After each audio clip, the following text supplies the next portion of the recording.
नमस्कार, आप देख रहे हैं खबर उत्तर प्रदेश। मैं हूं आपके साथ तन्वी। खबरों का सिलसिला शुरू करते हैं, लेकिन उससे पहले नजर डालते हैं इस वक्त की हेडलाइंस पर। यूपी विधानसभा में बजट सत्र का दूसरा दिन आज विपक्ष ने सरकार को घेरने का बनाया प्लान। उत्तर प्रदेश में भ्रष्टाचार चरम पर है। सपा प्रमुख अखिलेश यादव बोले, भ्रष्टाचार के भार को सहन नहीं कर पा रही पानी की टंकियां। जल जीवन मिशन के तहत 30 दिन में घरों में जलापूर्ति शुरू न करने वाली कंपनियों पर होगी एफआईआर। जल शक्ति मंत्री स्वतंत्र देव सिंह ने दिया अल्टीमेटम। सहारा की जमीन पर विधानसभा भवन बनाने की प्रक्रिया शुरू। एलडीए कंसल्टेंसी कंपनी ने करवाएगा सर्वे, शासन को भेजी जाएगी रिपोर्ट।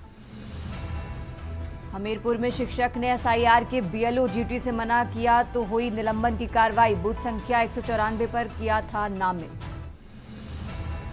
यूपी के 12 शहरों में कोहरे का अलर्ट। दिन में तापमान में हुआ इजाफा, आज से ठंड की होगी विदाई। आप देख रहे हैं के न्यूज़, खबरों का सारथी। और अब रुक करते हैं खबरों का और शुरुआत करते हैं लखनऊ की खबर से। राजधानी लखनऊ से खबर आपको बता रहे हैं, जहां सीएम योगी आदित्यनाथ आज बाराबंकी के दौरे पर हैं। तो हरिशंकर दास की पुण्यतिथि कार्यक्रम में शामिल होंगे उत्तर प्रदेश के मुख्यमंत्री योगी आदित्यनाथ। लखनऊ से खबर आपको बता रहे हैं, मुख्यमंत्री करीब 3 बजे का इस कार्यक्रम में शामिल होंगे। तो सीएम योगी के आगमन को लेकर प्रशासन पूरी तरह से अलर्ट है। लखनऊ से खबर आपको बता रहे हैं, बाराबंकी के दौरे पर हैं उत्तर प्रदेश के मुख्यमंत्री योगी आदित्यनाथ।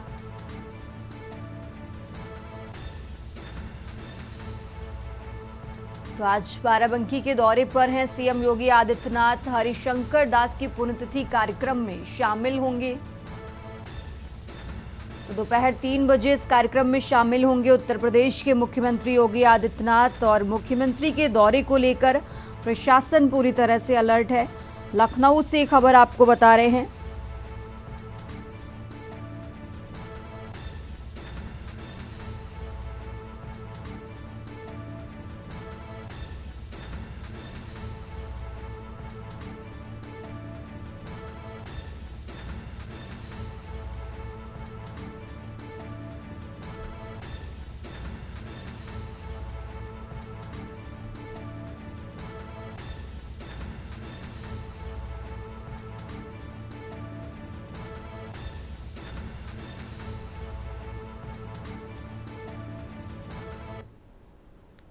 और आगे बढ़ते हैं खबरों में। खबर लखनऊ से है। लखनऊ एयरपोर्ट से ड्रग्स हुई बरामद। यात्री से बरामद हुई 2 करोड़ की ड्रग्स। 8 टिन बॉक्स में मिली 5 किलो ड्रग्स। तो बैंकॉक से लखनऊ पहुंचा था यात्री। तो पुलिस ने यात्री को जेल भेजा है। लखनऊ से खबर आपको बता रहे हैं। राजधानी लखनऊ से यह अहम जानकारी आपको बता रहे हैं। 8 टिन बॉक्स में मिली 5 किलो ड्रग्स। फिलहाल यात्री को गिरफ्तार कर जेल भेज दिया गया है। तो लखनऊ से खबर आपको बता रहे हैं।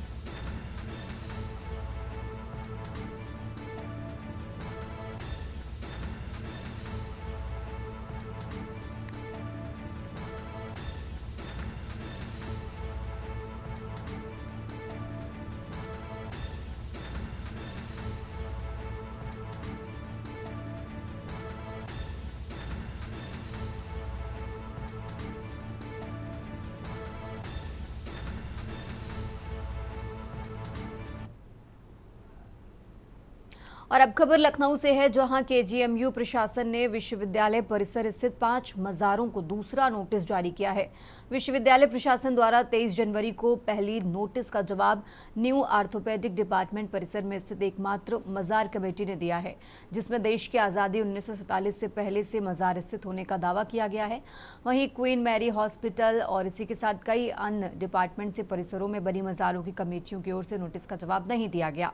इन 5 मज़ार कमेटियों को अब 28 फरवरी तक केजीएमयू के कुल सचिव के सामने अपना जवाब देना होगा।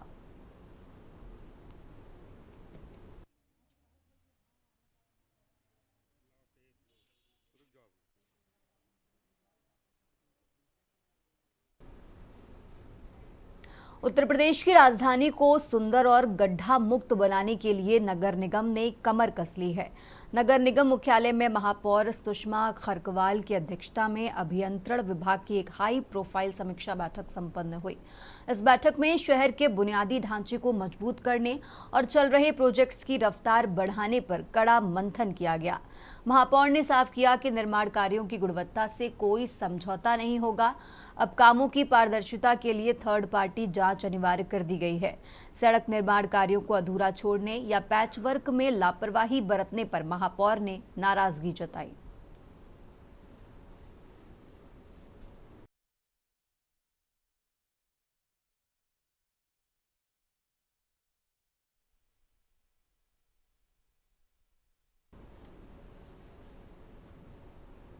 और अब खबर वाराणसी से है, जहां दाल मंडी इलाके में चल रहे ध्वस्तीकरण अभियान के विरोध में आत्मदाह का प्रयास करने वाले अहमद बर्तन वाले को पुलिस ने हिरासत में ले लिया है।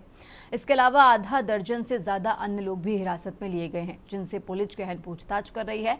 टीन शेड पर चढ़कर स्वयं पर पेट्रोल उड़ेल कर आग लगाने का प्रयास करने वाले अहमद को बचाते हुए अग्निशमन कर्मचारियों सहित पुलिस ने कब्जे में ले लिया है। इसके बाद पुलिस ने सीढ़ी लगाकर घर के अंदर मौजूद अन्य लोगों ने हिरासत में लिया गया। पुलिस ने मकान खाली कर ध्वस्तीकरण कार्रवाई भी शुरू कर दी है।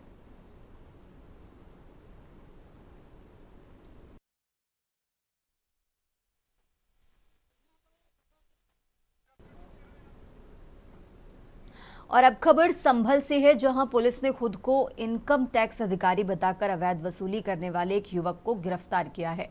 थाना नखासा क्षेत्र में हुई इस कार्रवाई से फर्जी वसूली गिरोह में हड़कंप मच गया। पुलिस अधीक्षक कृष्ण कुमार के निर्देश पर चलाए जा रहे अभियान के तहत नखासा पुलिस को सूचना मिली थी कि एक युवक ग्राम अख्तियारपुर तगा निवासी व्यक्ति को धमकाकर 2 करोड़ रुपए के कथित काले धन का हवाला देते हुए 12% यानी करीब 24 लाख रुपए की मांग कर रहा था। आरोपी ने इनकम टैक्स विभाग का फर्जी नोटिस दिखाकर कार्रवाई से बचाने का झांसा दिया था। शिकायत मिलते ही पुलिस ने मौके पर पहुंचकर जांच की और मामला सही पाए जाने पर तत्काल मुकदमा दर्ज कर आरोपी को गिरफ्तार कर लिया।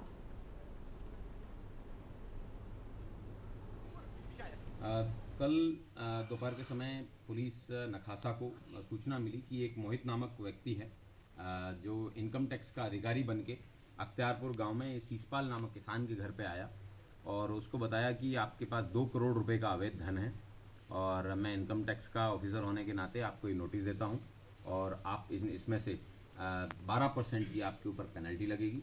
आप जो करीबन 24 लाख रुपए हैं वो मुझे जमा कराएं। नोटिस देखने के बाद में और किसान को अपनी हालत समझने के बाद में उसको पता भी है कि वो नॉन टैक्सेबल इनकम है उसके पास। इस तरीके की सूचना पे उसने थाना नखासा को सूचना दी। तुरंत तब तक उसने अपने व्यक्ति को कन्वर्सेशन में एंगेज करके रखा। थाना नखासा की पुलिस मौके पे आई। और अब खबर नोएडा से है, जहां नोएडा शहर के सेक्टर 5 स्थित बारात घर में हजारों किसानों और स्थानीय निवासियों का मजमा लगा है। भारतीय किसान परिषद के अध्यक्ष सुखबीर खलीफा के नेतृत्व में भारी संख्या में पहुंचे लोगों ने अपनी मांगों को लेकर हुंकार भरी है। नोएडा के डूब क्षेत्र में रह रहे लाखों परिवारों के लिए बिजली का कनेक्शन एक बड़ा सपना बन गया है। किसानों का आरोप है कि डूब क्षेत्र में करीब 2 लाख कामगार वर्ग और स्थानीय निवासी सालों से बिना बिजली के रहने को मजबूर हैं। कई बार गुहार लगाने के बावजूद प्रशासन और बिजली विभाग ने उन्हें मूलभूत सुविधाओं बिजली पानी से वंचित रखा है।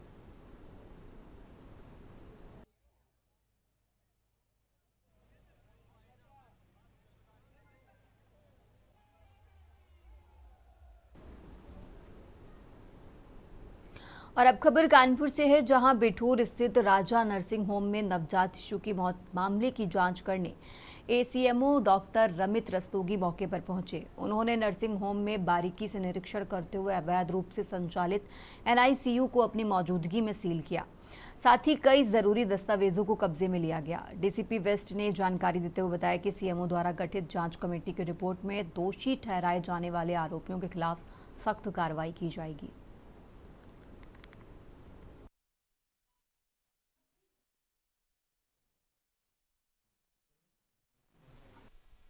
ये राजा नर्सिंग होम है थाना क्षेत्र बिठूर में। वहाँ पर पुलिस को एक सूचना प्राप्त होती है कि एक नवजात शिशु की मृत्यु हो गई है। तत्काल पुलिस वहाँ पर मौके पर पहुँचती है। जो इनिशियल जो बातचीत जो पता चलता है वो ये था कि एक शालू निषाद नाम की एक महिला है जो कि प्रसव हेतु जिनको कल नर्सिंग होम में एडमिट कराया गया था। यहाँ पर लगभग 4:30 बजे एक बच्ची का जन्म होता है और फिर उसमें क्योंकि कुछ मेडिकल कॉम्प्लिकेशंस होते हैं तो जीवन रक्षा हेतु उसको एनआईसीयू में भर्ती कराया जाता है।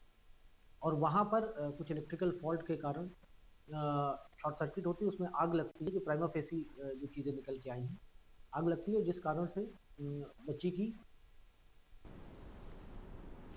और अब खबर झांसी से है, जहां झांसी शहर के व्यस्त इलाके सीपरी बाजार पुल के नीचे उस समय अफरा तफरी मच गई जब एक चलती कार में अचानक भीषण आग लग गई। आग इतनी तेजी से फैली कि कार सवारों को संभलने का मौका तक नहीं मिला और देखते ही देखते गाड़ी में एक जोरदार ब्लास्ट हुआ। जानकारी के मुताबिक झांसी के मिशन कंपाउंड के रहने वाले नितिन अपनी कार से ऑफिस के काम के लिए दतिया साइड पर जा रहे थे। जैसे ही उनकी कार सीपरी बाजार पुल के नीचे पहुंची, अचानक गाड़ी बंद हो गई। नितिन ने गाड़ी स्टार्ट करने की कोशिश की कि इतने में इंजन से लपटें उठने लगी। प्रत्यक्षदर्शियों के मुताबिक कार में आग लगने के तुरंत बाद एक जबरदस्त धमाका हुआ, जिसकी आवाज दूर तक सुनी जा सकती थी। बताया जा रहा है कि हादसे के समय गाड़ी में 3 लोग सवार थे। कार में आग लगते ही मौके पर चीख-पुकार मच गई। हालांकि शुरुआती जानकारी में कार सवारों की स्थिति को लेकर पूरी तरह जो स्थिति है वो साफ नहीं हो पाई है।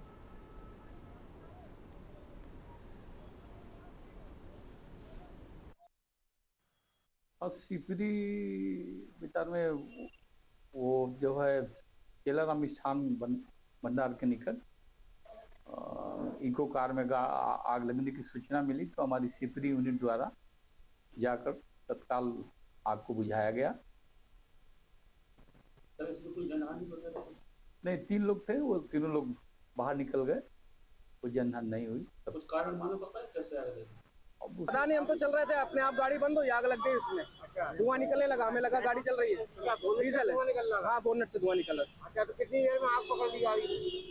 2-4 मिनट पकड़ लिया गाड़ी ने। कितने लोग था गाड़ी? हम 3 लोग थे गाड़ी में, मैं चला रहा था। गाड़ी में धुआं देखा, गाड़ी बंद हुई, बोनट में धुआं आ रहा था। स्टार्टिंग में गाड़ी में बिल्कुल जरा से आग लगी थी, जो कि कंट्रोलेबल थी। अगर यहाँ पे कोई पाइप किसी से मिल जाता तो ये गाड़ी की आग बहुत जल्दी कंट्रोल हो सकती थी। बाकी जो ड्राइवर थे और जो स्थानीय लोग थे, उन्होंने बाल्टियों से आग को बुझाने का प्रयास काफी किया, लेकिन क्योंकि धीरे धीरे प्लास्टिक में आग पकड़ती गई, आग धीरे धीरे बड़ा स्वरूप ले लिया गया और फायर ब्रिगेड को आने में कुछ समय लगा, जिससे जाम की स्थिति उत्पन्न हुई। और अब आगे बढ़ते हैं खबरों में। उत्तर प्रदेश राज्य महिला आयोग की नवनियुक्त अध्यक्ष डॉक्टर बबीता सिंह चौहान एटा जनपद के दौरे पर रहीं। इस दौरान उन्होंने स्वास्थ्य सेवाओं से लेकर महिला सुरक्षा तक के विभिन्न पहलुओं का बारीकी से निरीक्षण किया और अधिकारियों को कड़े दिशा निर्देश भी दिए। डॉक्टर चौहान सबसे पहले मेडिकल कॉलेज पहुंची, जहां उन्होंने ओपीडी और विभिन्न वार्डों का जायजा लिया। उन्होंने मरीजों से सीधे बात कर अस्पताल में मिल रहे उपचार और दवाओं की उपलब्धता के बारे में जानकारी ली। महिला वार्ड में क्षमता से ज्यादा भीड़ और अव्यवस्था देखकर अध्यक्ष का पारा चढ़ गया। उन्होंने नाराजगी जताते हुए अधिकारियों को निर्देश दिए कि महिला मरीजों की देखभाल में कोई कोताही ना बरती जाए।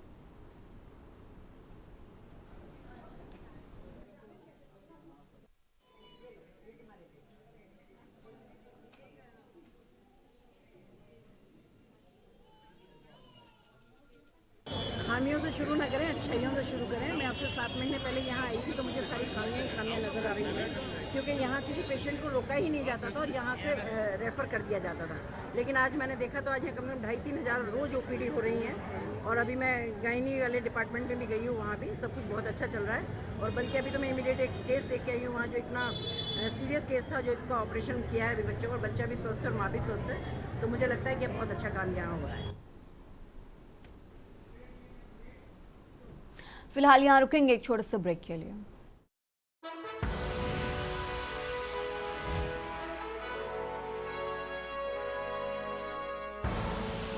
आप देख रहे हैं के न्यूज, खबरों का। ब्रेक से वापस आ चुके हैं, रुक करते हैं खबरों का। बात कर रहे हैं उन्नाव की, जहां उन्नाव के पूर्व सांसद और भारतीय जनता पार्टी के वरिष्ठ नेता देवी बख्श सिंह का 85 साल की आयु में निधन हो गया। उन्होंने कानपुर के एक निजी नर्सिंग होम में दोपहर करीब 12 बजे अंतिम सांस ली। वो पिछले 3 दिनों से निमोनिया से पीड़ित थे और सांस लेने में तकलीफ के बाद उन्हें अस्पताल में भर्ती कराया गया था। उनके निधन की खबर से उन्नाव सहित पूरे क्षेत्र में शोक की लहर दौड़ गई है। देवी बख्श सिंह ने राजनीति में एक लंबा सफर तय किया है। उन्होंने अपने राजनीतिक जीवन की शुरुआत ग्राम प्रधानी से की थी। वो बीघापुर तहसील के ग्राम कर्मी गढ़ेवा के प्रधान हैं। इसके बाद उन्होंने सक्रिय राजनीति में कदम रखा। साल 1991 में वो पहली बार उन्नाव लोकसभा सीट से सांसद चुने गए। इसके बाद उन्होंने 1996 और 1998 में भी लगातार जीत दर्ज की। इसी प्रकार वो 1991 से 1999 तक कुल 3 बार लोकसभा से सांसद रहे।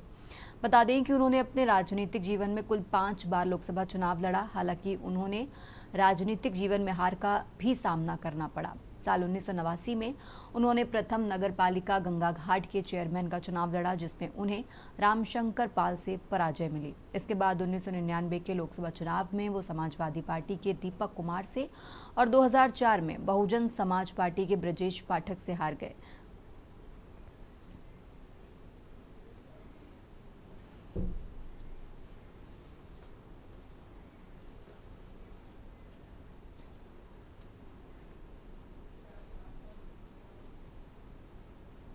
और अब खबर बांदा से है। बांदा में यूजीसी के विरोध में सवर्णों ने विरोध प्रदर्शन करते हुए डीएम के माध्यम से भारत के राष्ट्रपति और प्रधानमंत्री को ज्ञापन सौंपा।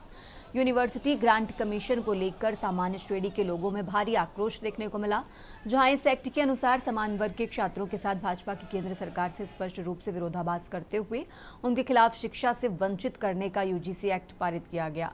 सवर्ण एकता के माध्यम से लोगों ने बताया कि इस यूजीसी एक्ट में कक्षा 1 से लेकर इंटर तक पढ़ने वाले छात्रों के आपसी भाईचारे और मित्रता में फूट डालने का काम किया गया, जिस पर ग्रेजुएशन में पहुंचने के बाद यूजीसी एक्ट का दुरुपयोग आसानी से करके समान वर्ग के छात्रों का शोषण किया जाएगा। आज हमने यूजीसी 2026 के नया कानून जो बना उसके विरोध में आज माननीय राष्ट्रपति, माननीय प्रधानमंत्री को संबोधित ज्ञापन दिया है। क्या खामियां हैं इस कानून में जो इसका इतना विरोध किया जा रहा है? इसमें खामियां बहुत सारी हैं, मगर प्रमुख मांग जो हमारी है वो यह है कि आपने सवर्ण समाज को जिस तरह शोषक वर्ग घोषित करके रखा है, हम ये चाहते हैं कि इस कानून में सुधार हो, सवर्ण समाज को अपनी बात कहने का अधिकार हो। जो झूठा मुकदमा अगर या कोई झूठी शिकायत करता है उसके खिलाफ जो जुर्माने का प्रावधान। ये जो केंद्र सरकार ने वर्तमान में यूजीसी एक्ट 2026 लागू किया है, इसके संदर्भ में महामहिम राष्ट्रपति और माननीय प्रधानमंत्री जी को ज्ञापन माननीय कलेक्टर महोदय के में दिया गया है।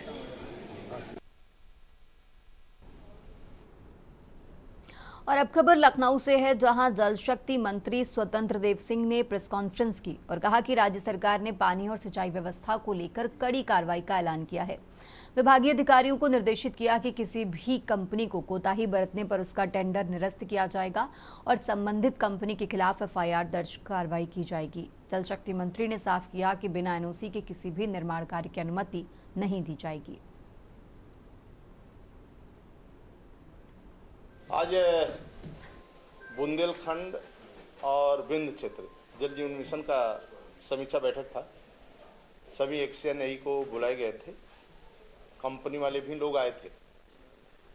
बुंदेलखंड में लगभग हमारी 42 सरफेस वाटर स्कीम है, 400 ट्यूबवेल हमारे हैं। टोटल ग्राम पंचायत जो विलेज है जिनको जेजीएम के अंतर्गत लिए गए हैं वो 3644 है।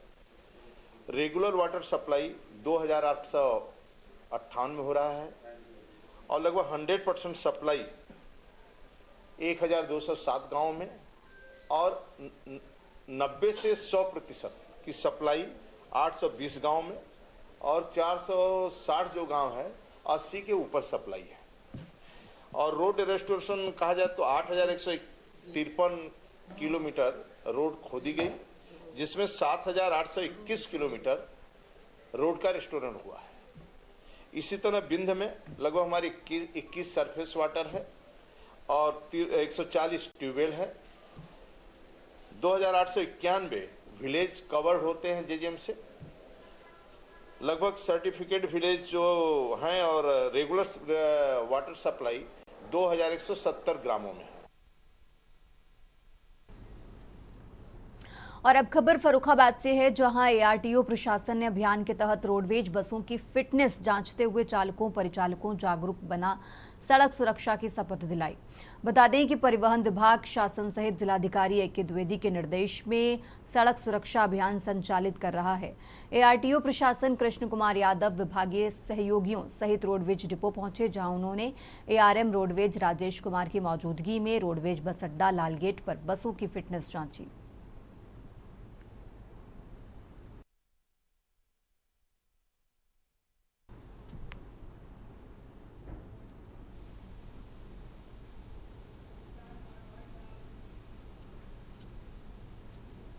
खबर उत्तर प्रदेश में फिलहाल इतना ही। आप देखते रहिए के न्यूज़ इंडिया।